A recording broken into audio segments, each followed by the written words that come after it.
noite e hoje a gente vai falar um pouquinho sobre socialismo. Pois é, o famoso socialismo, então certamente você já ouviu isso em algum lugar, provavelmente na sua escola ou na sua universidade e deve ter ouvido falar bem. Então hoje a gente vai explicar por que ele não é tão bom quanto dizem que ele é, onde ele surgiu, quais são as suas definições, enfim, um pouquinho de tudo. Então vamos lá. Então a gente pode definir o socialismo como uma doutrina política, econômica e filosófica que surgiu no final do século XVIII, cuja caracterização era o quê? A transformação da sociedade pela tomada dos meios de produção das mãos dos capitalistas e o controle dos recursos econômicos pela classe trabalhadora. Ou seja, os operários, os trabalhadores tomariam o controle de tudo isso para si, né, e iam gerir tudo isso aí publicamente, né, a economia sendo gerida publicamente pelo princípio da igualdade social. Ou seja, todo mundo ali seria igual, todo mundo ali teria as mesmas condições, todo mundo teria o mesmo salário, seria igual, bonitinho, sem distinção, sem uma desigualdade entre dono e funcionários, né? Então, surgiu também durante a Revolução Industrial, como falamos aí na aula 4, né? Então, surgiu a Revolução Industrial como algo que surgiu da classe trabalhadora. Então, os trabalhadores se organizariam, tomariam esse meio de produção e passariam então a produzir aquilo que as fábricas faziam, mas então eles dividiriam o lucro entre eles, né? Então, uma reação aí essas condições ruins, né, condições subhumanas, excesso de trabalho, condições insalubres que estariam sendo submetidos. Então, uma forma de se revoltar contra isso nas grandes cidades industriais europeias, né, Londres, França, Paris, né, Alemanha, enfim, os países mais ricos, as cidades mais ricas, grandes centros industriais, né? Então, se contrapondo aí esse liberalismo, esse individualismo, esse acúmulo de capital, definindo uma completa reformulação social, uma revolução social mesmo. Então, uma revolução mesmo, virado do avesso, tudo como existia. Então, talvez o primeiro pai do socialismo seja o ditador francês Noël Babeuf, um jornalista, que lá no século XVIII, no fim do século XVIII, já defendia propostas socialistas, né, como reforma agrária, reforma tributária, mais impostos sobre os ricos, uma redistribuição das terras, então os operários, a população agrária do interior teria as terras às quais eles têm direito, e o dono das terras, grandes quantidades, teria muito menos terra, teria suas terras divididas, né? E aí vieram caras como Karl Marx e Friedrich Engels, que são aí os pais intelectuais do socialismo moderno, né, aquilo que se entende como socialistas, teorias marxistas, etc.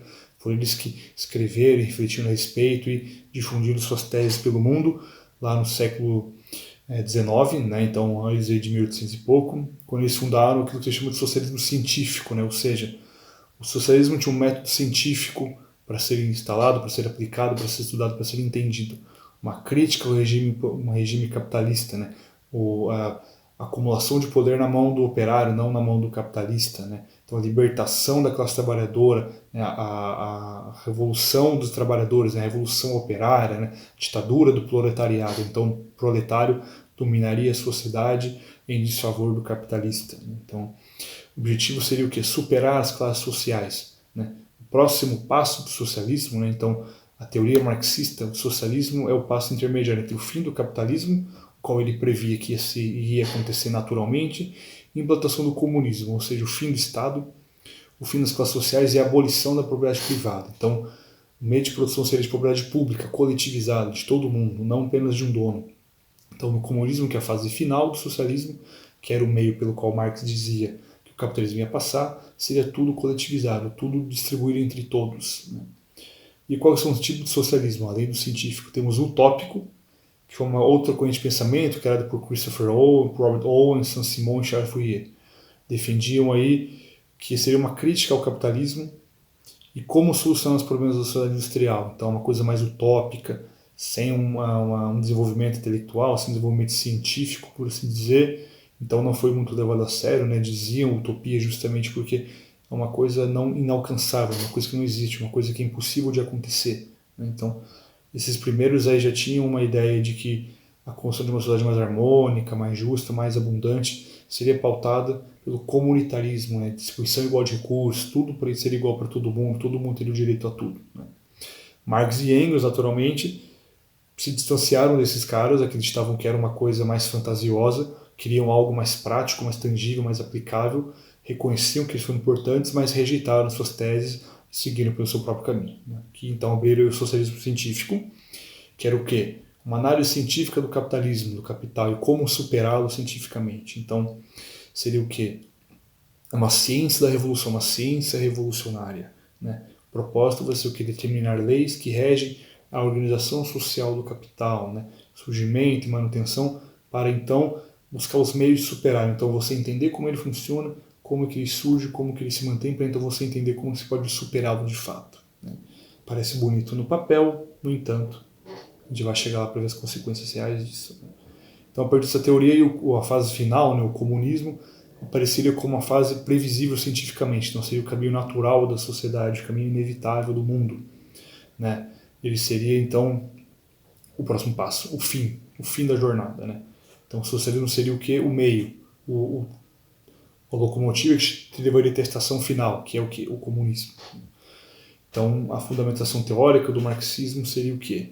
O materialismo histórico, que é o conhecimento racional do mundo e o desvelamento dos antagonismos na sociedade. Então, como que as formações econômicas surgiram, se mantinham, né? Então, analisar a formação econômica do passado, presente, como seria no futuro, né? Desde o feudalismo, séculos e séculos atrás, né? Então, o materialismo histórico persegue a lei dos fenômenos sociais, então entender as situações econômicas e como que o homem se comporta ali dentro. Então, processo histórico, leis que regem a morte, o surgimento de civilizações, de organizações. Então, por que o feudalismo morreu? Por que a monarquia perdeu força? Por que o escravismo desapareceu? Por que regimes ditatoriais sobem, ascendem e desaparecem? Qual que seria a próxima fase do capitalismo? Então, entender como que eles surgem, se estabelecem e desaparecem, né? Então, seria uma consequência necessária, inevitável da dialética, que é o que? A contraposição de ideias, o questionamento daquilo que está de fato acontecendo. Então, pelo socialismo científico, né, o conhecimento que a gente tem da história para resultar nessa transformação que você quer, né, de descentralização da economia, você abolir a propriedade privada, a propriedade coletivizada, enfim, proletariado no poder, etc., tem que ser uma ação política. Então você tem que necessariamente se organizar politicamente, você tem que a classe majoritária que é proletária se organizar em partidos, em organizações coletivas, aí, em sindicatos, enfim, ter esse protagonismo, determinar a sociedade por seu interesse, o interesse proletário, o interesse do trabalhador. Então teria que ter uma organização política aí para isso funcionar.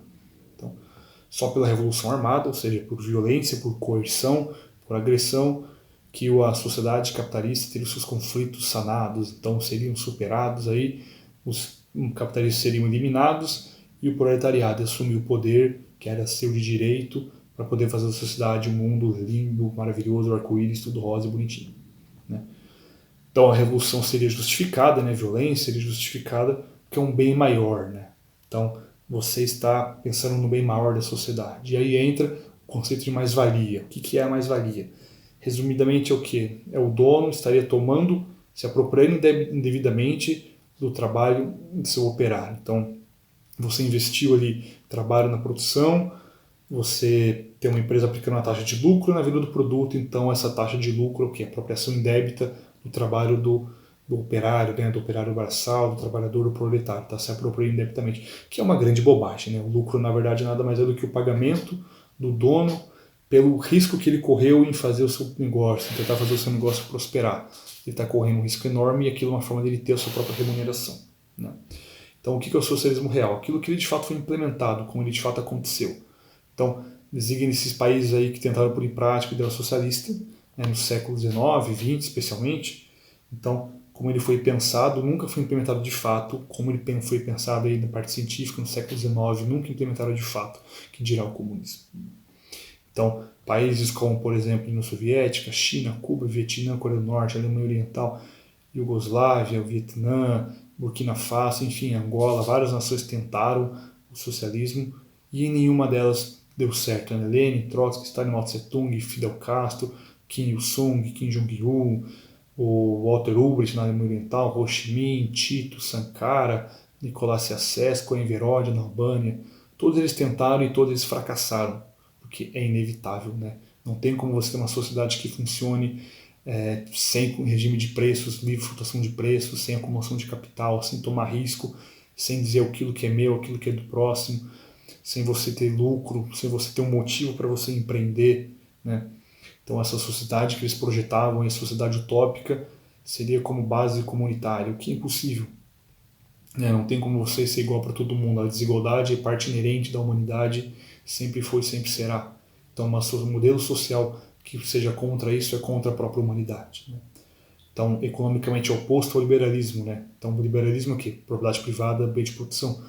O socialismo é propriedade coletivizada, amizade coletiva. Então, de cada qual segundo suas habilidades, a cada qual segundo suas necessidades. Ou seja, todo mundo tem uma função determinada, como as formigas.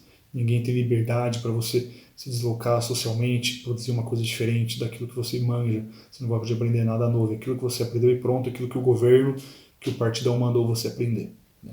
Então, como vocês viram, é uma proposta interessante, legal, tá, né, pô, de fato, né, o trabalhador ter mais direitos, ter acesso ao meio de produção, mas a gente viu que na prática nada disso funciona, porque a sociedade é desigual.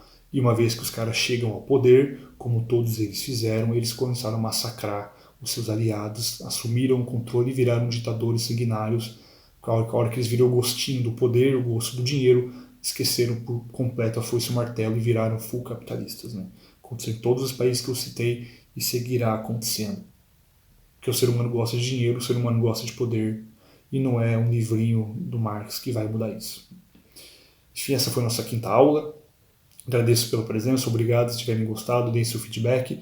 Vamos agora para a nossa CETAL, intervencionismo. Então leiam a respeito para você entender por que isso não funciona. Tem gente que insiste em fazer funcionar e vai dar errado. Então aprendam do porquê que ele não deu certo, porquê que só o capitalismo salva. E é isso aí, pessoal. Muito obrigado pela presença e valeu.